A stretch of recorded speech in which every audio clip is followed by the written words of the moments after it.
Hello everyone, welcome to Sanmarga classes. ಮೇಲ್ಮೈ ವಿಸ್ತೀರ್ಣಗಳು ಮತ್ತು ಘನಫಲಗಳು ಅಧ್ಯಾಯದ 14ನೇ ಪ್ರಶ್ನೆಯನ್ನ ಗಮನಿಸಿ. ಒಂದು ಗೋಳದ ತ್ರಿಜ್ಯವನ್ನ ದ್ವಿಗುಣಗೊಳಿಸಿದಾಗ ಅದರ ಮೇಲ್ಮೈ ವಿಸ್ತೀರ್ಣವು ಎಷ್ಟು ಪಟ್ಟು ಹೆಚ್ಚಾಗುತ್ತದೆ? ಆಯ್ಕೆ 2 ಪಟ್ಟು, ಆಯ್ಕೆ ಬಿ 3 ಪಟ್ಟು, ಆಯ್ಕೆ ಸಿ 4 ಪಟ್ಟು, ಆಯ್ಕೆ ಡಿ 8 ಪಟ್ಟು. ಸೊ ತ್ರಿಜ್ಯವನ್ನ ದ್ವಿಗುಣಗೊಳಿಸಿದಾಗ ಅಂದ್ರೆ ಕಾಮನ್ ಆಗಿ ಒಂದ್ ತ್ರಿಜ್ಯ ಇಲ್ಲಿ, ಸೊ ಒಂದು ಗೋಳ, ಸೊ ಇದರ ತ್ರಿಜ್ಯ r ಇದೆ ಅಂತ ಇಟ್ಕೊಳ್ಳಿ. ಓಕೆ, ಸೊ ಆರ್ ಇದೆ.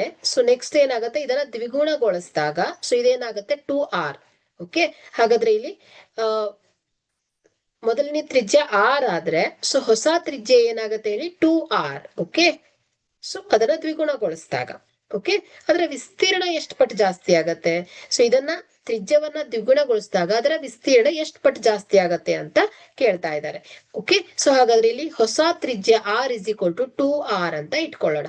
ಸೊ ಮೊದಲನೇ ತ್ರಿಜ್ಯ r, ಸೊ ಹೊಸ ತ್ರಿಜ್ಯ ಏನ್ ಹೇಳಿ ಕ್ಯಾಪಿಟಲ್ ಆರ್. ಕ್ಯಾಪಿಟಲ್ ಆರ್ ಅಂದ್ರೆ ಏನ್ ಹೇಳಿ 2r ಅಂದ್ರೆ ದ್ವಿಗುಣಗೊಳಿಸಿದಾಗ ಉಂಟಾದೋ ಅಂತಹ ಒಂದು ಗೋಳ. ಓಕೆ, ಸೊ ಹಾಗಾದ್ರೆ ಇಲ್ಲಿ ಆಗ area A2 is equal to ಏನಾಗುತ್ತೆ ಇಲ್ಲಿ 4πr². ಓಕೆ, ಸೊ ಇಲ್ಲಿ ಕ್ಯಾಪಿಟಲ್ ಆರ್ ಅಂದ್ರೆ ಏನ್ ಹೇಳಿ ದ್ವಿಗುಣಗೊಳಿಸಿದಂತಹ ತ್ರಿಜ್ಯ.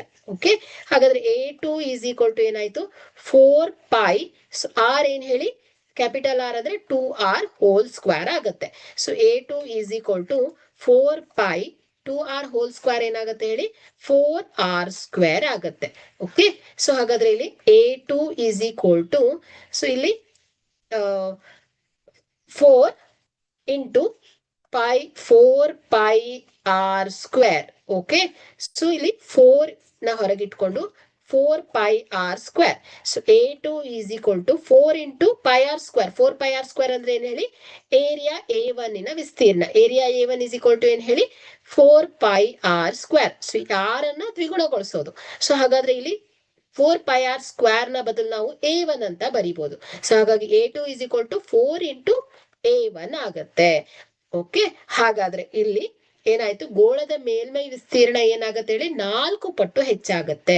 ಓಕೆ, ಸೊ ನೋಡಿ 4 ಪಟ್ಟು ಏನಾಗತ್ತೆ A1 ಆಗತ್ತೆ. ಸೊ A2 ಅಂದ್ರೆ ಏನ್ ಹೇಳಿ A1 ನ 4 ಪಟ್ಟು ಹೆಚ್ಚಾಗತ್ತೆ ಅಂತ ಆಯ್ತು. ಸೊ ಆರ್ 2 ಪಟ್ಟು ಹೆಚ್ಚಾದ್ರೆ ಅದರ ಏರಿಯಾ ಏನಾಗತ್ತೆ 4 ಪಟ್ಟು ಹೆಚ್ಚಾಗತ್ತೆ. ಓಕೆ, ಹಾಗಾದ್ರೆ ಕೊಟ್ಟಿರುವಂತಹ ಆಯ್ಕೆಯಲ್ಲಿ ಮೇಲ್ಮೈ ವಿಸ್ತೀರ್ಣವು ಎಷ್ಟು ಪಟ್ಟು ಹೆಚ್ಚಾಗತ್ತೆ ಅಂತ ಆಯ್ತು 4 ಪಟ್ಟು.